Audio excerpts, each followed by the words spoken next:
Hey everybody, how's it going? Hope you had a good weekend, and I hope your Sunday's good, or whatever day it is you're watching this on. Who's to say? Could be Monday, could be Tuesday, could be Wednesday, could be Thursday, could be Friday, could be Saturday, could be Sunday again. Anyway, I was just had to reorganize my toolbox, and I took a couple things that I got rid of from the toolbox and put them in my car bag. This is my car bag. It's just a cheap, hyper tough Walmart tool bag that I think I paid 20 bucks, like 19 something for. And it's a fairly solid bag. It's good stitching on it. Got like some sick car going down the alley. A couple of pockets, and it's a good heavy duty nylon. Numerous outside pockets. It's got inside pockets in there, you can see. Closes with Velcro. It's got a carrying handle that Velcros together. Holds it, makes it easy to carry if you're taking around junkyards. Outside pockets, one of them with Velcro, pockets on the ends, and a carry strap with a shoulder pad. So it's a very handy little bag. I love it. One of the best purchases I made for 20 bucks. The reason I keep it in a bag rather than a box, a metal or plastic toolbox in the car, is they rattle around too much. I can't stand noises in my car, rattles and scrapes and all sorts of squeaks and shit like that. Just drives me bonkers. So the tool bag was the solution. It worked perfectly. Don't hear this thing at all when I'm in the back. So anyway, like I said, I just took it all out and reorganized things just to, try to make it a little more efficient. So here's the stuff I carry. First off, a claw hammer. That's right, a claw hammer. A lot of people say, well, a claw hammer has no business when working on a car. It does in a car kit, because I can use this other end, and I have used this other end, as a pry bar for prying on things, loosening up an alternator to get the belt off, various things. It's come in handy. A ball peen hammer has no use in a car bag. I mean, you're not going to use the other end of the hammer for anything in an emergency. Then, of course, we've got screwdrivers, little stubby Phillips, stubby flat,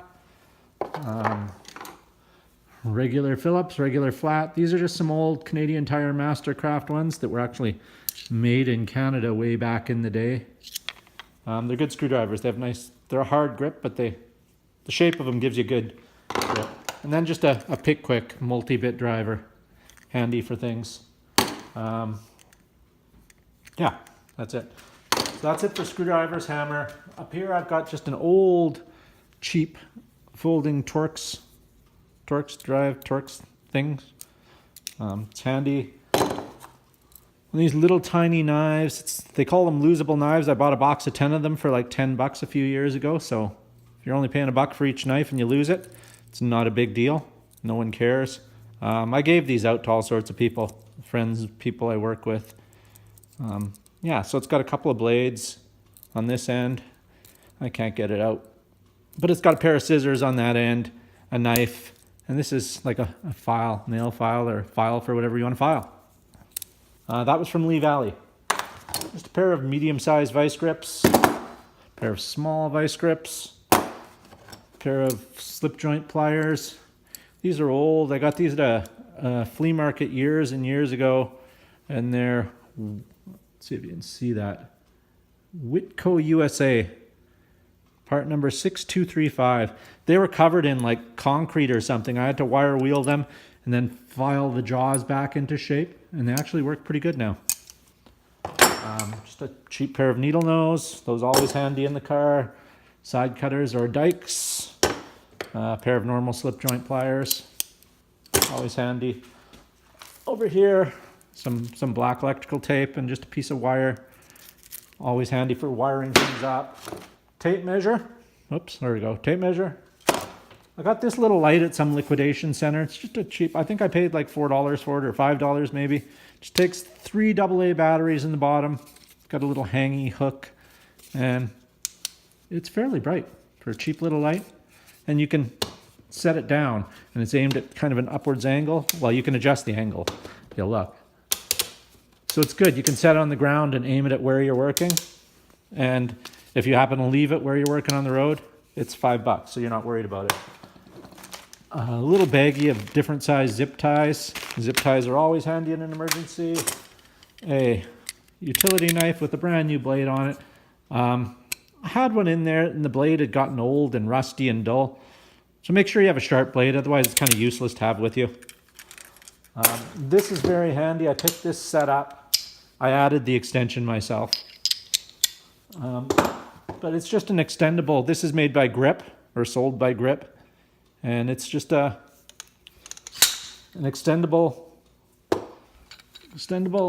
lug breaker bar type thing. And it came with 2 of these flip sockets, which are a 22 millimeter 7/8 or 21 millimeter 13/16. This one's 11/16 7 millimeter and 3/4 inch 19 millimeter. So that covers pretty much everything there is. And like I said, I just added the extension here for some rims you need. Doesn't provide enough clearance just on here, so that's it. Another thing I added was this big adjustable wrench for anything the wrenches I have don't fit, or just to hold backer nuts on things. This thing, I don't know if I'm going to keep it in there. This I just bought. It's kind of a gimmicky tool. It's one of these ratcheting multi-bit things. It has 1, 2, 3, 4, 5, 6, 7. It's like an 8-in-1 ratcheting wrench. Keep it in there. It's one of those things. I'm never going to use it anywhere else. I may as well keep it there. Test light, cheap test light with a little cover on it so I don't stab everything else in the bag or stab myself when I'm using it. Make sure you test them periodically, because if they got an incandescent bulb in there, the rattling and banging around will sometimes break the element in there and it won't work. And then when you go to use it, it won't work. Next up is like an emergency screw-in, snap-off tire plug kit. Comes with a little metal pry bar you can use to pry out if there's a screw or nail in your tire. I mean, I have dikes and other things, but this is a kind of a standalone kit. And it has these little, there's various sizes of these little plugs that you don't need any tools. You don't need a reamer. You don't need the needle thingy to put the plug in. You just screw these into the hole after you've pulled out the screw or whatever was in there. Screw these in and snap the end off and you're done. I don't know how long they last, but they're good for an emergency repair. I've known people that have used them and say they work. So that's those. Always good to keep with you. We'll move over here a bit. Got this old Fuller hex key set. Metric and SAE, pretty complete. Takes up a little more space than I'd like, but it's a complete set. So nothing worse than sorting through all your Allens, especially your fold-up thing, and finding out you don't have the one you need anyway. So there you go. This is a socket set, just a cheap little socket set. Don't remember what brand it is. Hold on a second here. Hold on, I'm coming back. Don't go anywhere. There we go. Project Pro. I won this on YouTube in a contest. Total brain dump here. I'm not remembering what his channel is. I'll put a link to his channel down below. I won this on his channel. Good guy, good channel. So check him out if you get a chance.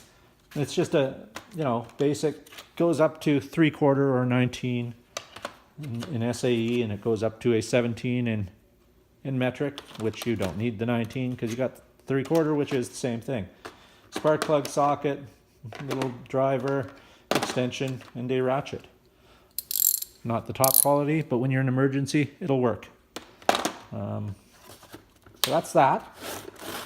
Last but not least, definitely not least, probably the thing that gets used the most out of this kit is a wrench roll. I just bought the wrench.